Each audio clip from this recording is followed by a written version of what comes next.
F'waħda mill-iktar skemi ta' suċċess mill-gvern dik tal-First Time Buyers Grant imnedija mill-Awtorità ta' Djar, aktar minn 4,900 persuna ibbenefikaw minna sallum il-ġurnata biex iggwadanjaw minn għotja ta' 10,000 euro fuq 10 snin. Fl-iskema attwali għal-residenzi mixtrija matul l-2024 aktar minn 2,600 First Time Buyers mistennija jkunu eligibli. Il-grant ta' 1,000 euro fis-sena fuq perjodu ta' 10 snin jipprovdi appoġġ finanzjarju kostanti fl-ewwel snin ta' dawn il-persuni. Biex persuna tkun eligibli proprjetà trid tkun bħala residenza prinċipali u tinxtara permezz ta' self minn bank lokali.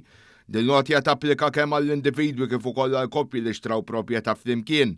Minn barrek tista' tingħaqad ma' skemi oħrajn disponibbli għal first time buyers li kollha għandhom lan li jnaqsu l-piż finanzjarju f'dan ir-rigward.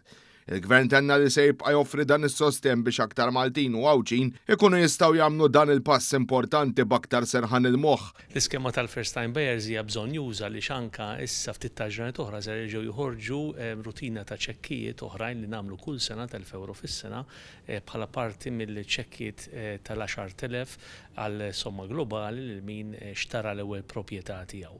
U għatfadda l-aħħar biss jumejn sabiex min xtara l-proprjetà matul is-sena li għaddiet ikun jista' japplika u din is-sena ftit ta' ġranet oħra jirċievi l-ewwel ċekk. Aktar informazzjoni u formoli għall-implikazzjoni jinsabu fuq is-sit uffiċjali tal-Awtorità ta' Djar housingauthority.gov.mt.